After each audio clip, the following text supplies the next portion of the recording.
Paz, bom dia. Pode sentar-se, por favor. Obrigado pela oportunidade que você está dando a nós, a você, ao seu irmão e irmã, de estar aqui essa manhã. É sempre uma oportunidade, um privilégio estarmos juntos, todos os momentos. Estamos aí terminando o nosso período de férias, né? Já terminamos, alguns já terminaram, outros já nem começaram, outros estão começando, né? Mas graças a Deus por isso. Graças a Deus. Sempre devemos dar graças a Deus. Temos um calendário novo pendurado lá na geladeira, atrás da porta, em algum lugar, entende? Cheio de feriados, né? Que parece que o brasileiro ama feriados. Estava falando sobre esse dia. Tem países que só tem 2 feriados por ano, tem países que só tem 3 feriados por ano. E esse ano a gente parece que vai ter uma infinidade deles por causa das emendas, né? Tem gente, glória a Deus, Pai, aleluia, oh, glória. Só que tem muitos países que dizem que nós não passamos de um bando de preguiçosos porque nós queremos mais feriados. Tem uma galera que pensa isso da gente e fala isso, né? Falou, para que tanto feriado? Mas Deus é bom, a gente recebe, para os que recebem 13º é para isso, né? Um 13º para pagar os feriados. Queridos, a Gladys comentou um pouco das coisas que têm acontecido, o Capão Redondo tem virado notícia mais uma vez e uma série de coisas. E a gente fala porque nós somos daqui, mas você abre os horizontes pelo planeta, acontecem coisas e tudo mais. Ah, isso são coisas novas, não são coisas novas, são coisas que acontecem há milhares de anos. Eu acho que comentava com meu filho, a gente voltava ontem para casa, e é interessante que a nossa cabeça, a gente olha o planeta e fala, poxa, tem cheio de água, olha isso. Antes de nós era assim mesmo, tá? Chovia, tinha temporada de chuva, a natureza depende disso, as árvores e o ecossistema depende delas, né? É que a gente foi chegando e construindo às vezes onde não deve, e aí a gente acha que todo o sistema, a natureza tem que se adaptar a gente. Aí não, ela não vai se adaptar a gente. A gente tem que se precaver, onde é que eu posso construir, onde eu não posso. Eu lembro que eu vi uns anos atrás, numa reportagem, um vale que parecia uma grande bacia, que só tinha uma entrada. Gente, você fala assim, isso dá enchente, não tem como. Já é propício, já é feito, é um vale, e os vales enchem de água, né? Eu sei que muitas pessoas sofrem por causa disso. Eu só estou comentando isso para que a gente não ache que o planeta é culpado, a chuva é culpada. A chuva não é culpada. A chuva não tem culpa de nada, tá? Não tem. A questão é o ser humano que, infelizmente, os que podem fazer alguma coisa para precaver, não faz. Existe uma série de fatores, de riscos e em relação condição ou não, mas eu quero que você entenda uma coisa. O planeta sempre choveu assim. Sempre teve muito mais e um montão de outras coisas, tá? E ele vai continuar assim. O sistema vai continuar assim. A gente que tem que estar mais atentos àquilo que nós devemos fazer ou não. Só uma fala. Oremos, pedimos graça e misericórdia de Deus e vigiemos e oremos para que nós não venhamos cair na tentação de fazer o que não deve. Eu quero continuar a palavra da semana passada para esse ano.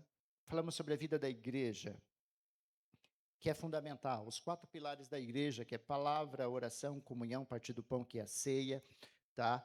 Ah, palavra, comunhão, partir do pão e o quê? Oração.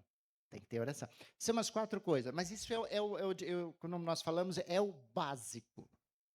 Que eu ainda dei o exemplo de 4 colunas de uma casa, quando você deixa a cargo de uma ou 2 colunas sustentar tudo. Eu sei que é muito fácil nós terceirizarmos, nós estamos, aliás, na época das terceirizações. Hoje tudo é terceirizado, tá? Limpeza, manutenções de condomínios, de um montão de coisa terceirizado hoje. Se terceiriza tudo. E de uns 50 anos para cá, se terceirizou muito a oração. Nas igrejas pentecostais, começou-se a terceirização para o círculo de oração. Aí terceiro, não, quem ora são as irmãs, assim. Ah, não, a gente tem um grupo de oração. Não, quem ora é o grupo de oração. A gente terceiriza a oração. Ah, não, a gente tem que conhecer a Bíblia, tem que estudar a Bíblia, a gente terceirizou. Não, isso é o pastor que faz, isso é o presbítero, é o líder. Não, a gente terceirizou a palavra, né? E aí você fala, o que eu faço? Não, a ceia eu não vou terceirizar, não. Eu apareço pelo menos uma vez por mês para tomar ceia, porque eu preciso pelo menos ter um pouquinho de certeza que eu vou para o céu, né? Eu tenho que bater meu carimbo no passaporte. E aí não terceiriza. Hoje, se meio que alguns banalizaram, trocaram alguns elementos e tudo bem, mas tem coisas que não dá, querido, tem coisas que não dá para terceirizar. Eu, sendo radical, se você fosse terceirizar algumas coisas da sua própria vida, entre comer, beber, se alegrar e respirar, o que você faria uma terceirização dessas 4 coisas? Nada? Nenhum das 4 dá para poder terceirizar? Não, né? Então, quando a palavra fala das 4 coisas que é necessário para a vida da igreja, para que a igreja tenha vida, significa que você não dá para terceirizar nada. Não tem como terceirizar. Deixa que o outro faz. Eu brinquei um tempo atrás, agora até que parou de falar desse modelo de igreja no metaverso, né?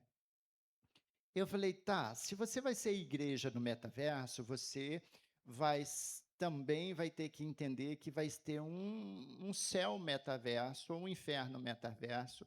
E se você vai terceirizar algumas coisas nessa linha, talvez o seu céu também vai ser terceirizado, porque o terceirizado é que tem direito de ir, é que ele que faz a prática, né?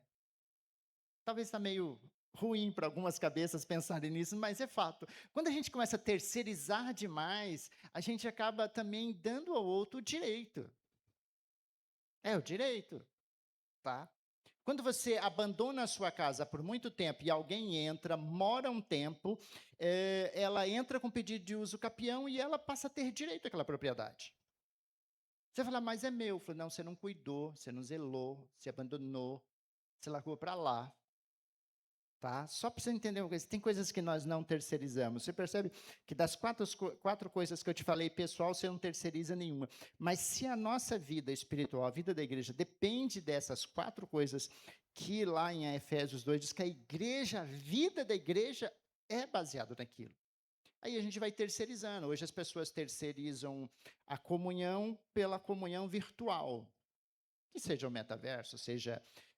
hoje as pessoas acostumaram muito com culto online, né? Tudo bem, mas a comunhão é presencial.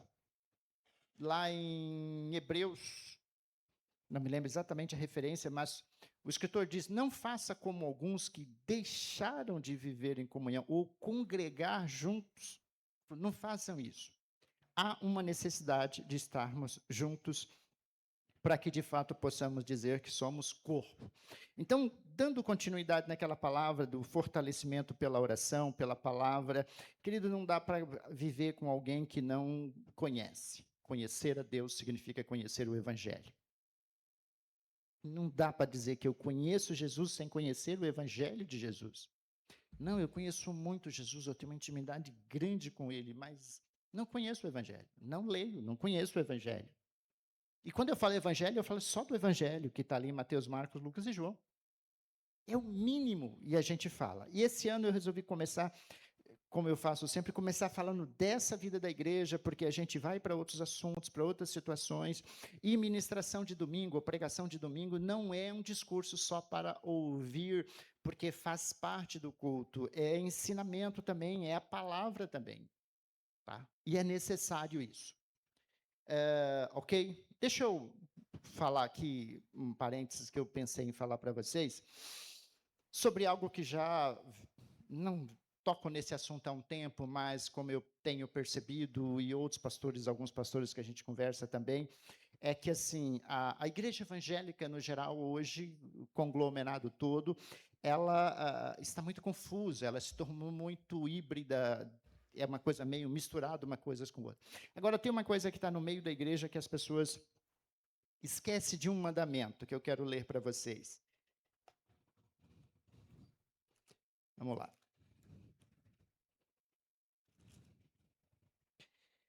Êxodo 20.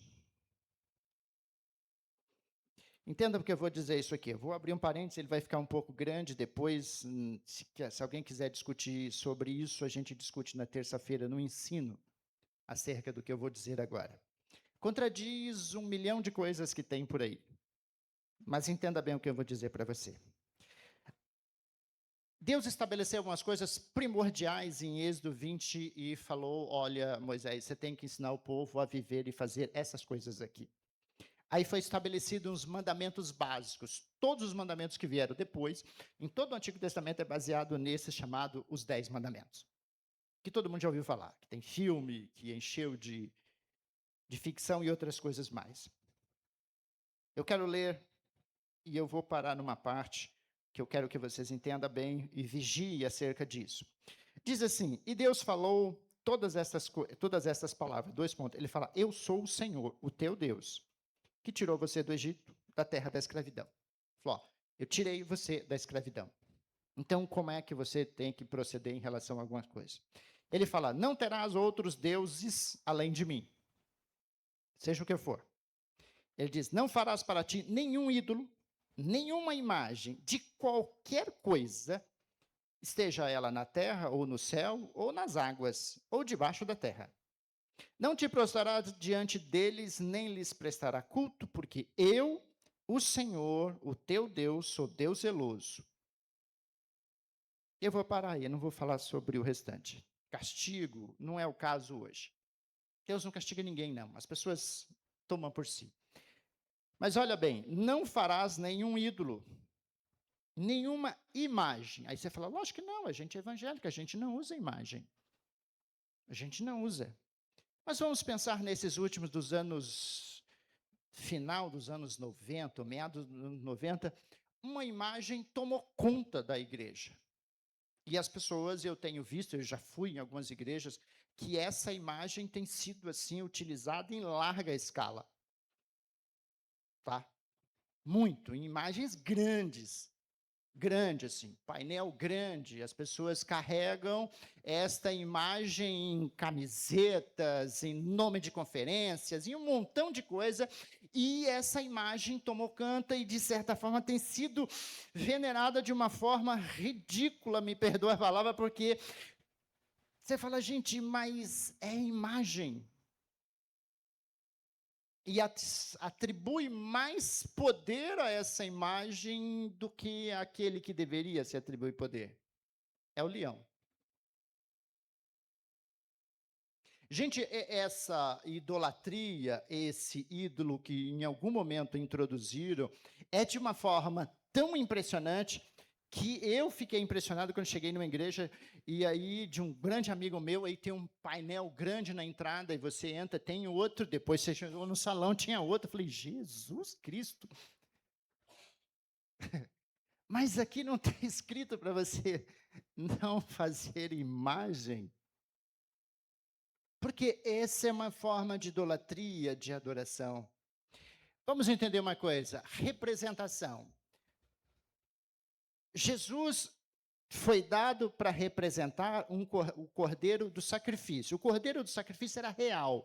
Havia um sacrifício de um cordeiro anual pelos pecados do povo, da nação de Israel, que todo ano sacrificava um cordeiro.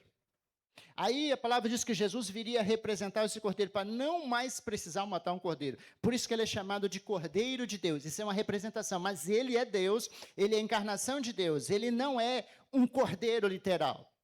Aí, de repente, por causa de uma única menção bíblica no Novo Testamento, quem escreveu estava dizendo ao povo de Judá, porque eles usavam na sua bandeira um leão, que era o símbolo da guerra dele. Falou: está vendo?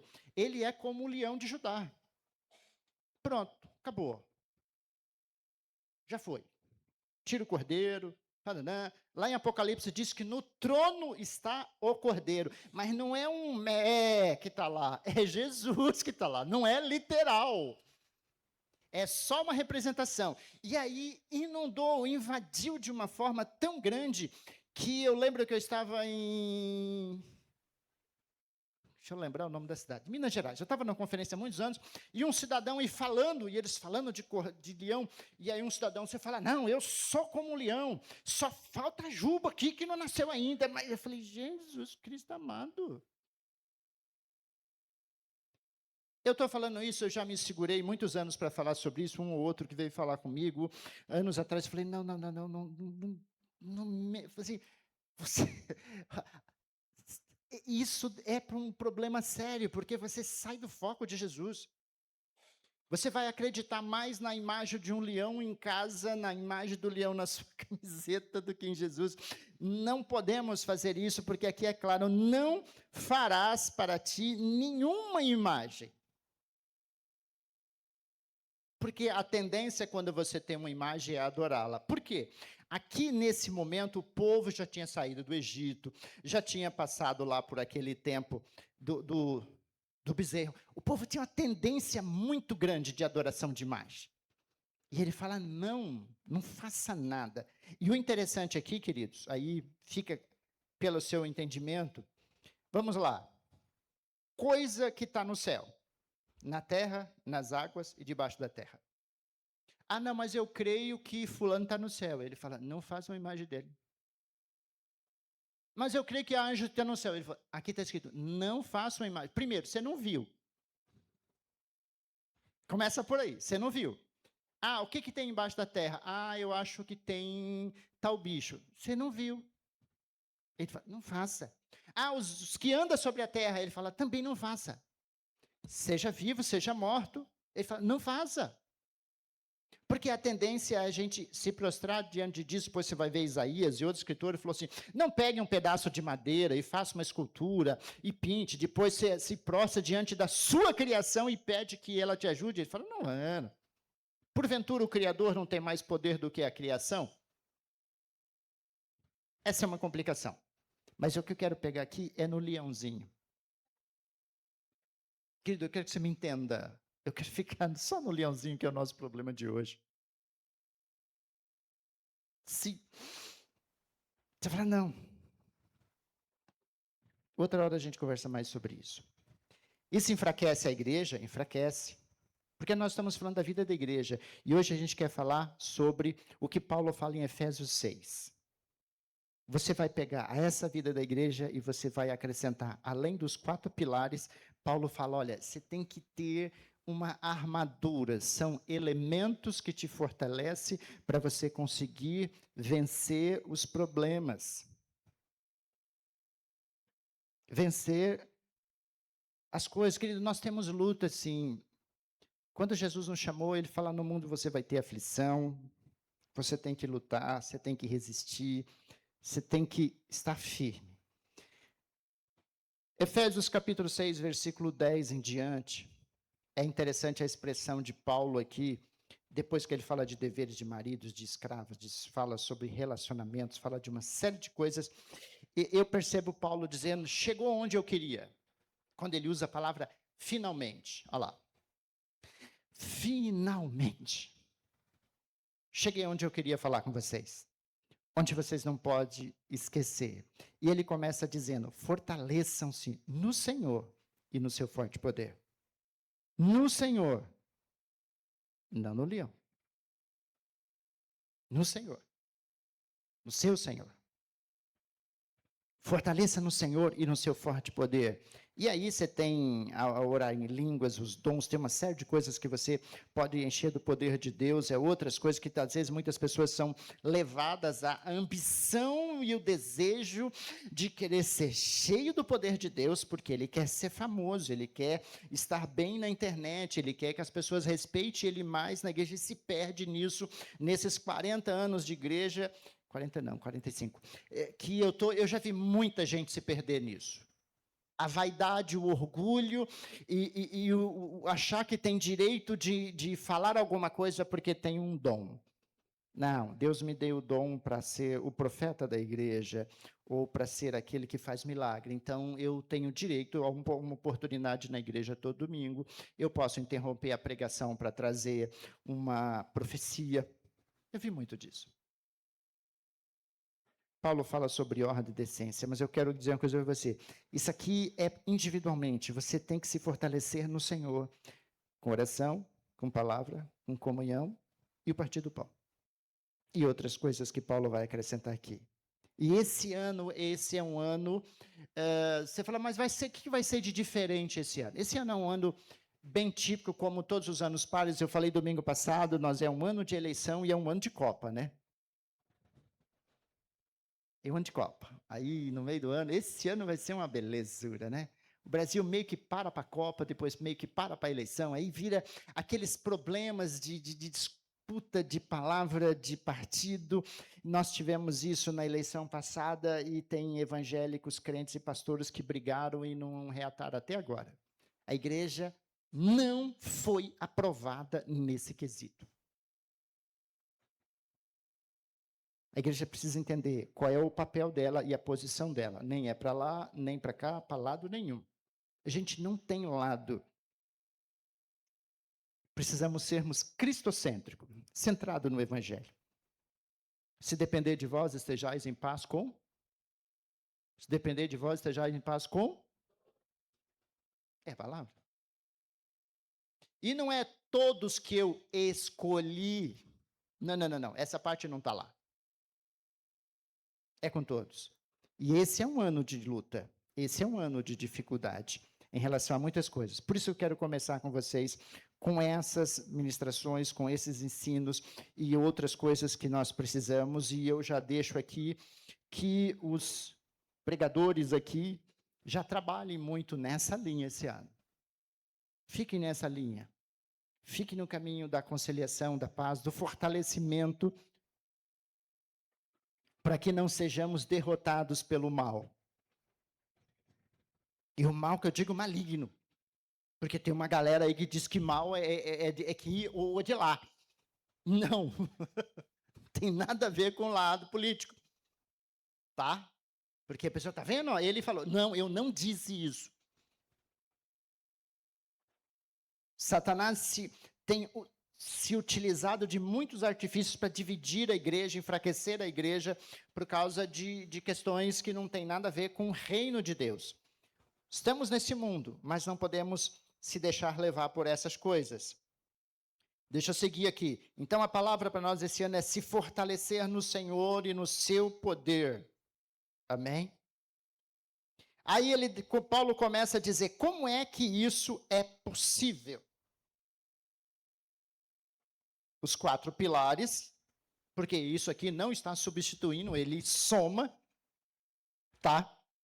Ele fala, vista toda a armadura de Deus, para poderem ficar firmes contra as ciladas do diabo. Guarde isso. Ficar firmes contra as ciladas do diabo. E as ciladas acontecem aqui na sua mente. Pois a nossa luta não é contra seres humanos, mas contra poderes e autoridades, contra dominadores deste mundo de trevas, contra as forças espirituais do mal nas regiões celestiais. Quase saía religiões. Também. Mas a nossa luta não é contra um e contra o outro. O nosso maior problema são as influências malignas e as coisas que Paulo também fala sobre sofismas e fortalezas da nossa mente. São estruturas e são pensamentos, narrativas, como eu disse recentemente, estão fazendo do Evangelho de Jesus uma nota de rodapé. Está fazendo do Evangelho de Jesus uma citação em uma outra narrativa que está se criando, que se formou e as pessoas apenas ouvem acerca do Evangelho como uma nota de rodapé, ou uma citação, ou um fortalecimento de um discurso, para dizer que o que está sendo dito está dentro da palavra, de forma alguma. É aí que a gente tem que tomar cuidado. A palavra diz que a fé vem pelo ouvir a palavra, mas a fé também, no nosso caso, vem por ler. Fé é essa coisa de fidelidade. A sua fidelidade aumenta à medida que você conhece mais o Evangelho. E precisamos nos fortalecermos nisso. Eu lembro que quando eu trabalhei no Taboão, tinha uma pessoa que falava assim, porque quase tudo que você fala, você está sempre citando alguma coisa da Bíblia. Eu falei, porque, sei lá, é assim mesmo. Eu acabei fazendo isso num treinamento de corretores. No meio do treinamento, eu citei uma palavra. Aí a pessoa olhou e falou, Porque assim, são os nossos parâmetros, sabe assim? Por isso que tem que estar na nossa mente. Tudo que é bom, tudo edifica, que edifica tem boa fama. Paulo fala, isso ocupe a sua mente. Mas você tem que deixar ficar claro uma coisa para cada um de nós. A minha luta não é contra você, contra o outro. O problema não é o outro. Paulo está dizendo que existem poderes espirituais os quais militam contra a sua vida todo o tempo. E essa sua luta é contra eles. Aí no 13 ele vai dizer, por isso, por causa desses seres espirituais que militam contra a tua vida, que tenta te influenciar, que tira você do evangelho, ele fala, por isso vistam toda a armadura de Deus, para que possa resistir no dia mau e permanecer inabaláveis, depois de terem feito tudo. Tudo que você precisa fazer, você precisa ficar de pé. A minha luta, eu preciso passar por essa luta, por essa dificuldade, foi mencionado, acho que aqui alguma coisa, e eu cito sempre, ainda que eu passe pelo vale da sombra da morte, a sua vara e o seu cajado está comigo, é o que me nos sustenta, a palavra tende a correção do Senhor, o direcionamento do Senhor, é como o cajado que o pastor vai botando as ovelhas na direção, e assim é a palavra para nós, ela que nos mantém no caminho. Ele fala, por isso visto toda a armadura de Deus, para que possa resistir no dia mau. E aqui o mal, às vezes, não é mal de maligno, o mal aqui é com U. E às vezes é o meu mal. É o mal que eu penso, é o meu desejo, é minha ambição, é aquilo que realmente, às vezes, que eu mesmo tenho, que eu não me livrei ainda. Porque eu não posso dizer que o mal de maligno está em mim o tempo todo, porque senão eu tenho um probleminha, né? Que a pessoa, pastor, pregando aqui, cai estribuchado, demoniado, aí vem o presbítero Wagner lá, bota a mão, sai em nome de Jesus. Pronto, pastor, pode continuar pregando, já foi. Jesus poderoso, né? E aí ia virar meme na internet. Fala sério. Então, assim, não entre nessa de achar que o maligno não pode estar em você, não deve estar em você. Aliás, ele falou, olha, essa armadura é para que isso não aconteça. Mas tem uma coisa que está sempre dentro de nós, que são as coisas que realmente fazem com que nós nos afastemos de Deus. Que é uma alma que tem desejos, que tem ambições, que tem inveja, que é mexeriqueira. Esse é o nosso problema. Mas ele fala, você tem que resistir na sua tentação. Você tem que permanecer firme. Aí ele vai explicar algumas coisas. Quais são as partes e o que representa cada coisa. Ele falou, assim mantenham firmes. Assim você vai se manter firme. Você vai se cingir com o cinto da verdade. Você vai vestir. E aí ele vai fazer uma comparação de uma armadura romana, o que representa cada parte e a importância dela. Aí você fala, não, como assim? Aí ele compara o cinto com a verdade. O cinto do soldado romano é onde ele carrega as suas armas. Era onde ele pendurava a sua espada, a sua adaga e outras coisas mais. Tipo o cinto do Batman, tem tudo, né? Tem de tudo o cinto do Batman. Já viu o cinto de carpinteiro? De eletricista? Gente do céu, eu vi uma vez que eu tive vontade de ter só por ter. O negócio tem um montão de coisa assim, tá, rapaz, você bota tudo ali. Acho que deve ter uns modernos até para celular, né? Que hoje já faz parte, né? Você bota de tudo. E Paulo fala, esse é importante. E ele compara esse cinto como a verdade. É fundamental. Você precisa da verdade. Você precisa. Aí ele chama de couraça da justiça. O peitoral do soldado, aquela parte que protege as costas e a frente. Aí a sua cabeça vai lá para os filmes romanos, você vai lembrando que Paulo está falando sobre, comparando o soldado romano. E aí você fala, ó, por quê? Porque tem que ter proteção. E ele chama isso de justiça. Protege seu coração, principalmente. Ele fala, a justiça. Você tem que ser justo. Tá? E aí ele vai comparar a couraça à justiça. Seja alguém justo. Depois ele vai falar das sandálias. Tendo os pés calçados com a prontidão do evangelho da... Exato. E ele compara com as sandálias. Sandálias romanas eram umas sandálias de couro grossa, tinha pontas de ferro embaixo, muito resistente. E é muito importante, eu brinquei com, acho que o meu filho, alguma coisa sobre essa questão dos pés, eu reparando uma pessoa ontem, algumas pessoas, eu falei, puxa, como os pés são fundamentais, né? Você dá atenção para os seus pés suficiente? Cuida dele, das unhas. Mulheres eu sei que faz mais. Eu não vou falar só com os homens. Homem não cuida muito bem, ele só dá uma cortada com um alicate assim, não passa um creminho, não passa uma lixinha, parece que não se importa. Gente, eu brinquei ontem com, acho que meu filho, a minha filha, o Abner e a Amanda, ele falou assim, se você tivesse de fazer uma troca, eles até minimizaram. Se você tivesse de escolher entre o seu cabelo e um pé seu, o que você preferia? Você não vai ter mais cabelo nunca mais. Tá, ou um pé. Se você tivesse de escolher, qual dos dois você escolheria? Eu fico careca para sempre e tenho um pé, eu prefiro ficar sem um pé só para ter meu cabelo. A gente estava falando um pouco de vaidade, o que representava o cabelo, tudo. Então, assim, é interessante quando você faz uma escolha, né? E os nossos pés nos leva para todos os lugares, bons e ruins. Ele está falando, olha, os seus pés têm que sempre te levar para lugares de paz.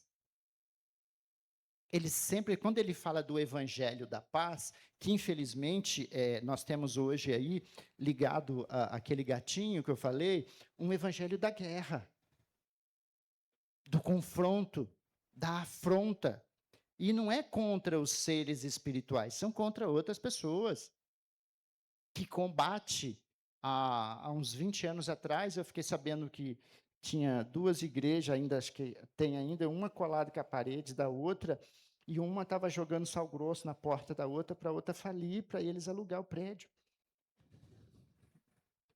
Eu fiquei meio escandalizadinho, né? Mas a gente vai superando isso. Falei, gente, ele falou assim, não, o pessoal quer o prédio do lado. E aí fazia campanha e oração e jogava sal grosso na frente da igreja, assim. É. Por isso que Paulo está dizendo, olha, calce os seus pés com a prontidão, sempre pronto levar um evangelho de paz. Tá? Lá em Mateus 5, Jesus fala sobre os pacificadores. Temos que sermos pacificadores, temos que estar em paz com todos. E aí ele diz, por que os seus pés? Não importa para onde você vai, é os seus pés que sempre esteja com essa sandália, sabe, para levar a paz. Você não pode esquecer o que você calça.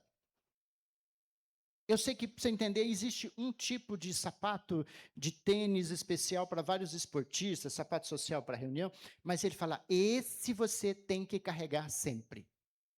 Não, hoje eu não estou muito bom, eu estou meio azedo, deixa eu tirar essa sandália aí desse negócio de passe, eu visto uma outra que hoje, o primeiro que aparecer na frente, eu já dou um bicudo. Não, prontidão, todo dia, todo dia. Olhei para meus pés e falei assim, esses pés têm que me levar para um lugar de paz. Onde não tem paz? No meu trabalho. Então é para lá que eu vou vou com as minhas sandálias de paz. Porque você é pacificador. Paulo está dizendo, é assim que se você se reveste, tem de dar armadura de Deus. Com verdade, justiça, paz. Não é com couro de leão. Temos que entender isso. Seguindo, no 16, esses 3 pontos ficou claro para você? Verdade, justiça e paz. Dos 4 pilares da igreja, já são 7. Gente, isso são coisas que a gente pode dizer, eu preciso deixar isso escrito na geladeira, não posso esquecer desse negócio. A minha vida cristã, a minha vida espiritual, a minha vida cotidiana, a minha vida com Deus depende disso. E ele fala, seguindo, ele fala, além disso. De repente os irmãos podiam achar que já deu. Ele falou, não, peraí, além disso, usem o escudo da fé, com o qual vocês poderão apagar todas as setas inflamadas do maligno. Lembrando que a sua fé não é só crer que Deus existe, é a sua fidelidade. Porque fé e fidelidade é a mesma coisa. Você pode voltar no tempo, pegar, por exemplo, uma enciclopédia do Orlando Boyer, lá de 1970 e pouco. Eu falo porque eu tenho uma, e está lá, fé, fidelidade. Você procura fidelidade, significado fé. E você pode arrastar qualquer outra, você vai cair no mesmo ponto. Porque ninguém diz que tem fé no outro sem ter fidelidade, ou diz que é fiel a alguém sem ter fé, sem acreditar no outro. Então, Paulo está dizendo, tá? Use o escudo da fé, use a sua fidelidade, é ela que vai te defender de todas as setas inflamadas do maligno, porque Paulo, se eu não me engano, escrevendo a Tito, ele diz, numa versão mais antiga, depois traduzido, deram uma modificada nela, ele diz, olha, que Satanás olhe para você e não veja nada com que te acusar e sinta vergonha disso. E é interessante a gente falar, onde eu já vi essa história? É a história de Jó.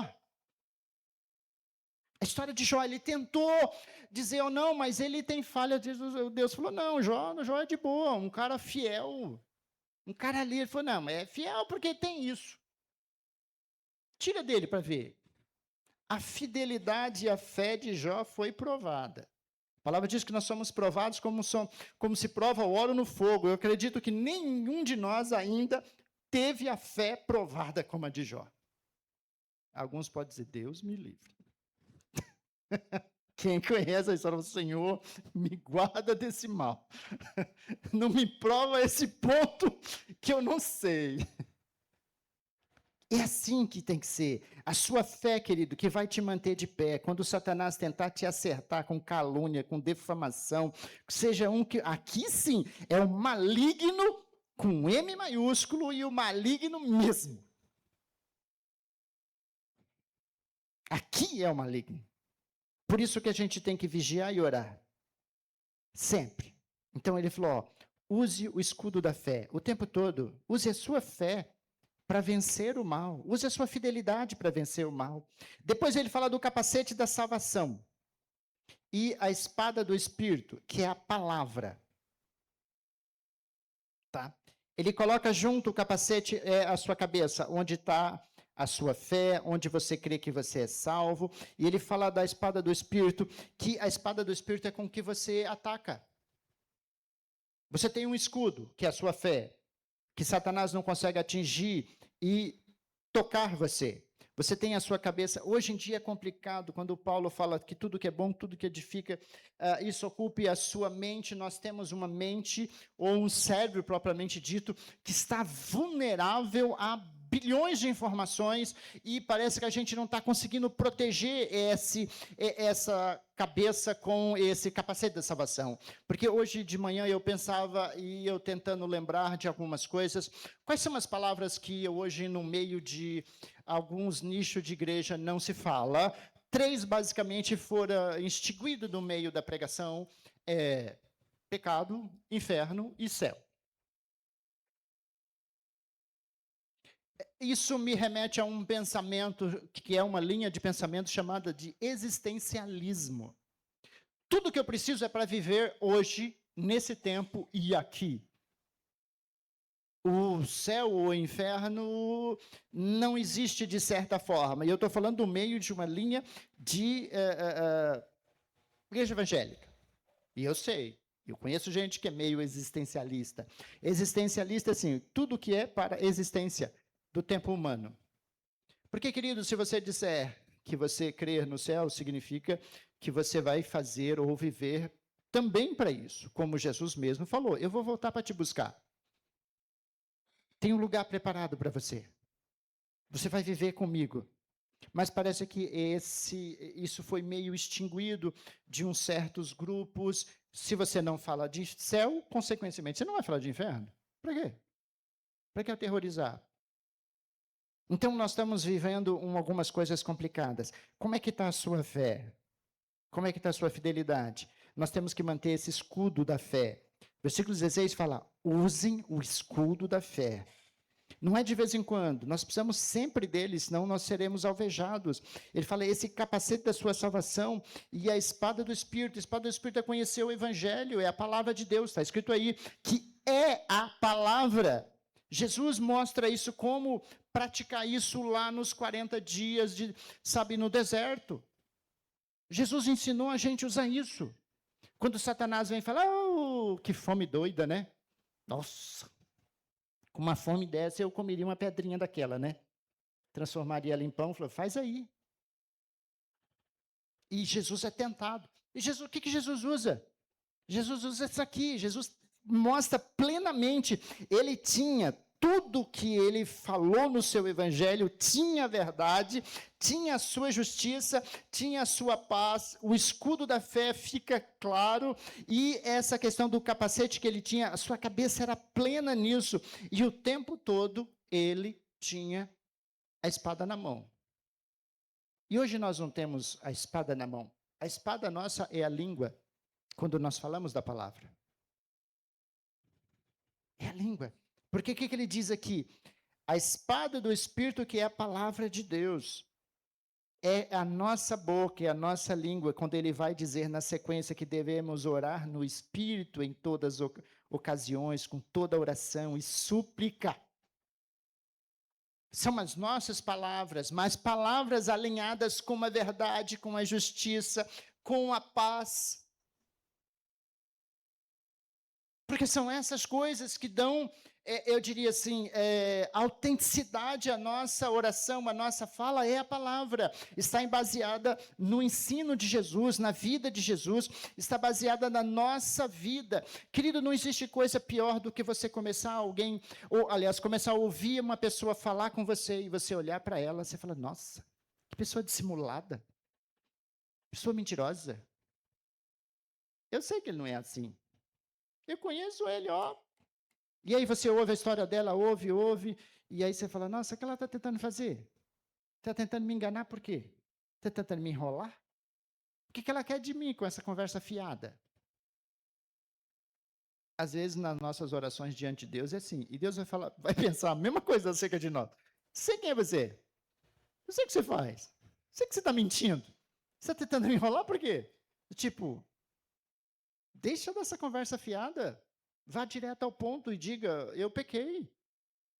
Eu acho que na parábola do filho pródigo, um dos ensinos mais cruciais é Jesus ensinando, porque ela é uma parábola. Quando você voltar para a casa do seu pai, volte reconhecendo que você está errado. Volte reconhecendo o que você fez. Reconheça como você está, e exatamente na parábola o filho volta e fala, pai, eu pequei contra ti, contra os céus e a terra, e o discurso dele começa por aí, ele não chegou, pai, veja bem, olha, a coisa deu errada para mim, eu fiz um investimento ruim, eu acreditei lá nos amigos, a bolsa de valores está ruim, sabe, teve uns problemas de umas commodities, sabe, não tem como o senhor deixar eu entrar, e quem sabe com uma nova oportunidade eu consigo, não.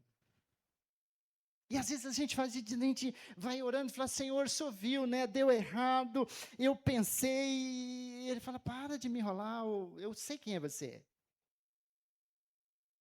Eu sei quem é você. Vai lá, diga, pai, me perdoa, tu viu o que eu fiz? Tu viu a meleca que eu fiz? E eu fiz sabendo que não devia fazer. Sabendo que eu não devia fazer, tu me disse que não era para fazer, mas ainda assim eu fiz. Fui infiel, desobediente. Mas a tua palavra eu reconheço. Aí você vai usar a espada do Espírito e a palavra de Deus, não para sair por aí, em nome de Jesus, eu derrubo, eu conquisto, eu não sei o quê, e para. Primeira pessoa que tem que entrar na espada somos nós. Primeiro que precisa ser podado, cortado, ali a ponto de ser salgado, somos nós. Deixa a palavra dar essa limpada, como Paulo diz que nós somos lavados pela palavra, juntando a um texto do Antigo Testamento, como se passa soda cáustica e um tecido pelo lavandeiro, que arranca tudo na gente, e diz que nós poderemos, como lá em Apocalipse diz que ficaremos branco como a lã e a neve, porque nós somos como um carmesim, sabe? Como uma cor encardida, e ele fala, o Senhor quer nos limpar. Porque é assim que o Senhor é, e Jesus falou, sede santos como o vosso Pai é santo. E aí nós precisamos passar por esse processo. Paulo está falando aqui de uma armadura, não para mim sair por aí que nem um guerreiro desvairado, montado Aí pegou pesado para mim aqui, montado no leão esbravejando, o He-Man montava no tigre. E pelos poderes, seja lá do que for, que assim eu já vi tanta coisa, tem uns negócios na internet que eu não acredito, só acredito que eu estou vendo, sabe? Não é nada disso. Ele fala assim, olha, a tua armadura tem que ter verdade, tem que ter justiça, tem que ter paz, tem que ter fé, tem que ter reconhecimento, você tem que guardar o evangelho na tua cabeça, você tem que usar essa palavra quando ela for necessária. A gente lembrando que é fundamental usar a espada do Espírito. Paulo começa dizendo, tua luta não é contra pessoas. Então essa espada não é para mim cortar a cabeça de alguém espiritualmente. Não faz muito tempo, quando alguém na internet falou que tinha orado a Deus e Deus ia, acho que, matar algumas pessoas porque ela era filho de Deus, por causa de uma promessa. É esse tipo de coisa que tem por aí. Você fala, mano, precisamos vigiar esse nosso coração, porque esse poder de Deus nas nossas mãos pode causar muitos problemas para nós e para o outro. Por isso que a palavra fala que nós devemos ser humildes. Voltando aqui, lembre sempre que a palavra de Deus serve para você se manter de pé, se defender e atacar o maligno, como Jesus atacou no deserto. Jesus foi certeiro com a palavra. Ele fala, ore no Espírito em todas as ocasiões, com toda oração e súplica. Orar no Espírito, lembra que aí está em Espírito em maiúscula, é orar em línguas. Você pode orar em silêncio, você pode orar com seu entendimento, mas ele fala, ore no Espírito em todas as ocasiões, todas, com toda oração, súplica, tendo isso em mente. Veja isso, tendo isso em mente, tudo o que ele falou, essas coisas, estejam atentos e persevere na oração por todos. Ele chama santos, aqui ele fala os da igreja, por todos da igreja, não só por um ou por outro, mas eu não gosto dele. Vai orar por ele, sim. Se teu inimigo tiver fome, você não tem que dar pão para ele. Se tiver sede, não tem que dar água para ele. Por que o irmão que é da congregação, ou seja, e também pode ser da congregação cristã também, já que eu usei o termo, não importa, tem que orar para o irmão está precisando. Não, agora não, ele é dele. Que coisa nenhuma. Olha para o irmão. Ore por todos, ele fala. Orem também por mim. E por mim, eu me refiro também a mim, eu, Baiano Farias, para que quando eu falar, seja-me dado a mensagem, a fim de que, destemidamente, torne conhecido o mistério do Evangelho, pelo qual eu sou embaixador. Não estou preso em correntes, que nem Paulo que estava ali nesse momento. Mas ele fala, orem para que, permanecendo nele, eu fale com coragem, como me cumpre fazer. Isso serve para todos nós. Não, Paulo está escrito assim porque foi Paulo que escreveu, mas por você, ore sempre. Assim como no livro de Hebreus fala que devemos orar pelos pastores, mas aqui Paulo fala orar por todos, não importa quem é. Não importa. Devemos sim. Agora, queridos, para mim fechar isso tudo aqui, não deixe ser enganado que os 4 pilares da vida do começo da igreja, da vida da igreja, está separado disso. E se você ouvir uma palavra diferente dessa, como Paulo mesmo diz, ele fala, não dê ouvidos, ele fala, considere anátema. Aqui Paulo está claro o que é isso. Aqui não é para você, uma armadura para você se tornar um cavaleiro do zodíaco, seja o que for, que possa criar para uma campanha de alguma coisa. Ele está falando, você precisa ter essa armadura para você permanecer de pé, para você vencer as suas lutas que vêm na sua vida, para que você possa vencer o seu dia mal. E eu já falei, o seu dia mal pode ser qualquer coisa. Uma dor de dente para você que te arrebentou naquele dia, uma enxaqueca intransponível, seja que esse é o seu dia mal. Mas ele pode ser outra coisa, cada um tem o seu dia mal. Pode ser uma depressão profunda, uma ansiedade que você não consegue, seja o que for, o que não posso achar que o meu dia mal é pior do que o outro e o irmão está com mimimi. A pessoa manda um WhatsApp e falou, querido, ora por mim, eu estou passando uma tribulação nisso. Meu irmão, para de mimimi, vai orar. Não. Essa é a hora que Paulo está dizendo aqui. Orem por Todos. Ah, você não consegue ir na casa do irmão pedir oração? Ore ali. Liga. A pessoa mandou um áudio, fala, querido, eu vou ligar para você, a gente vai orar juntos aqui. Que nem a gente faz na nossa sala de oração. Vamos orar juntos. O Espírito Santo de Deus está com você. Se puder dar uma palavra de consolo, dê. Mas faz parte. Está dentro disso. E você não pode esquecer disso. Você tem que guardar a sua mente, você precisa conhecer o Evangelho. Você precisa saber que, independente desse ano, para Deus não existe diferença, mas se nós queremos que o nosso ano seja diferente, nós temos que fazer alguma coisa por nós mesmos individualmente. Nós temos uma coisa que talvez seja meio cultural e não é de hoje, que a gente está sempre esperando um herói para fazer algo por nós. Sempre, você pode ver. Os heróis, tudo, passado. É interessante que a primeira vez que eu vi na história, dentro de um contexto bíblico chamado de heróis, foi lá desde a época do Antigo Testamento, ali em Gênesis, que falava sobre os chamados nefilins, que foi, esses dias eu pensando sobre isso, você fala, gente, se até anjo caiu, os homens têm que vigiar e orar muito, que diz que os anjos, olhando para as mulheres na terra, viu que elas eram muito bonitas, e desceram, tomaram corpos, e a possuíram, e tiveram filhos, e os seus filhos nasceram, cresceram, ficaram muito fortes, foram chamados nefilins e tornaram-se os heróis da terra. Você fala, Jesus, a mulher fez mal até para anjo, tadinho dos homens. Se até anjo caiu por causa de mulher. Aí você fala, eu nunca ouvi isso. Pois é, meu amigo, está na Bíblia.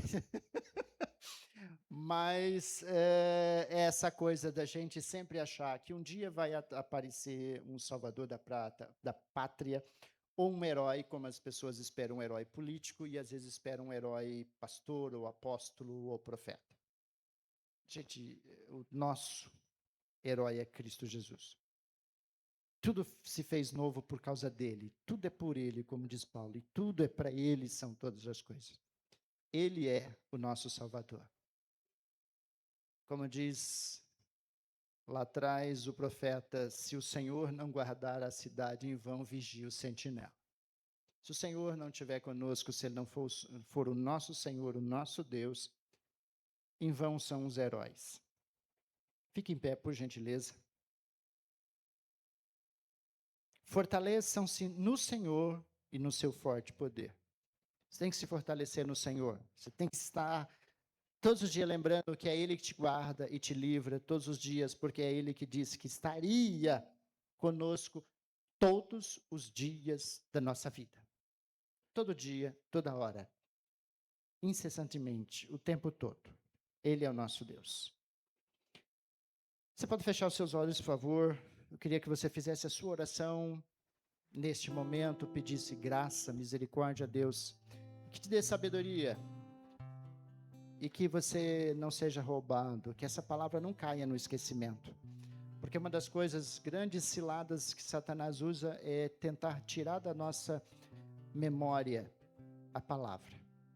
Se você esquecer a palavra, você esquece a fidelidade. Tem que lembrar-se sempre, sempre, que o Senhor vive em você, todos os dias da tua vida.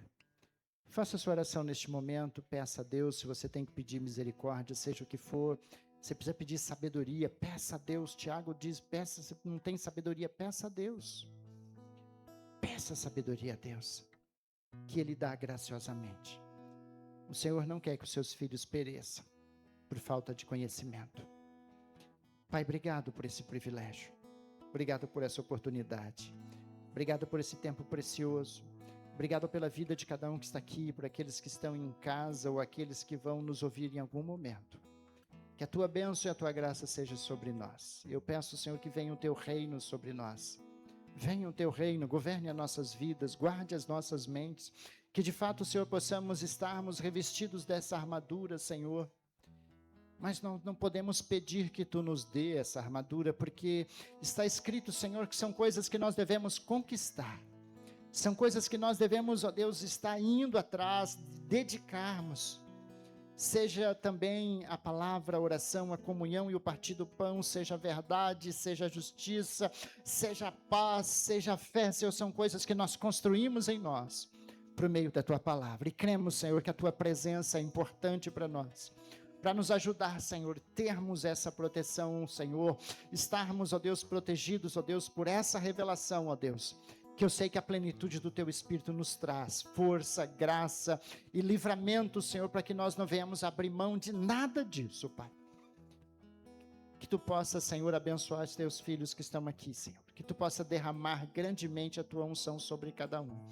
Que Tu livres, Senhor, de todos os males, que não deixe cair nas tentações de duvidarem da Tua palavra ou serem enganados com tantas coisas que são ditas nesse tempo. Eu peço, Senhor, venha o Teu reino sobre nós. Que a Tua vontade, Senhor, e a Tua verdade seja sobre nós. Que essa Tua palavra possa ter caído, Senhor, em uma terra boa, Senhor, uma terra fértil, que possa crescer e dar fruto.